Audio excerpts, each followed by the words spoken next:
Բելորուսական հեքիաթ։ Մարդն ու կին։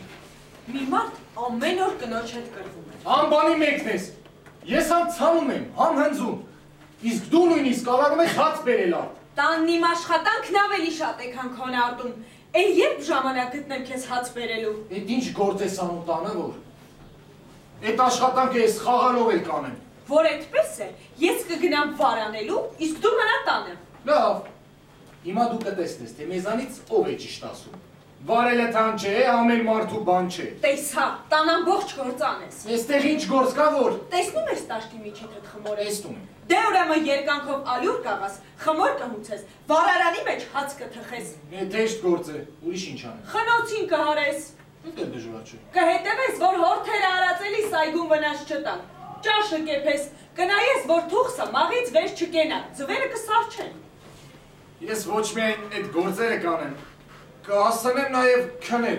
Ծխամորճը ծխեց, սկսեց ալյուր աղալ, եւ որպեսզի աշխատանքն ավելի արագ առաջ գնա, խնոցի թելով կապեց մեջքի գոտուց։ Երկանքը պտտելիս մի կողմից մյուսն էր շարժվում, խնոցին թլմ փարվում էր։ Աշխատանքը եռում էր։ Մեկ էլ հարևանի երեխաները պատուհանից ձայն տվին։ Քերի, հորթերը վարսակի արտը մտան։ Այ գայլի բաժին դառնակ, գոռաց մարդն ու դուրս նետվեց։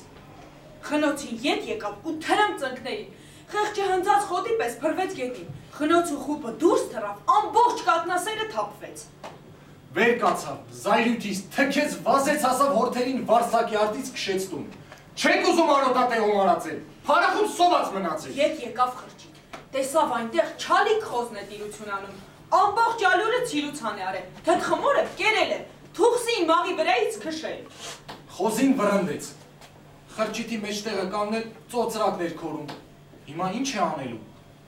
Գոնե մտածեց, ձվերը փրկեմ, թե չէ կսարչեն, ճտերը դուրս չեն գա, կինս գլխիս պոպոկ կկոտրի։ Խրճիթի մոտով մի կոզակ էր անցնում, ներս մտավ ջուր խմելու, տեսավ մաղի վրա նստած մարդուն, ասաց. Էդ ինչ ես անում։ Ճոտ եմ անում։ Էդ քեզ ով է այդտեղ նստեցրել, այ խղճուր։ Մարդը պատմեց իր վիշտը։ Կոզակը ծիծաղեց ու սկսեց նրան դաղել։ Խփում էր հետնել ասում, արքես հիմարությանդ համար։ Կինդ արդ է վարում, իսկ դու ես ինչով ես զբաղված։ Խեղճը դես շուռ եկավ, բոլոր ձվերը ջարդել, տեսավ բանը բուրդ է, վախից բարձրացավ ձեռնահարկ ու թաքնվեց բմբուլով լի կողովի մեջ։ Բմբուլի մեջ թաքնվել վախից դողում էր։ Հենց այդ ժամանակ հյուր եկան կնոջ ծնողները։ Ներս մտան խրճին։ Զոքանչը նայեց տանը տիրող անկարգությանը, իր ծերուկին ասաց. Ուրեմն, իզուր չէ, որ մեր փեսա մեր աղջկա այդ անընդհատ կռվում է։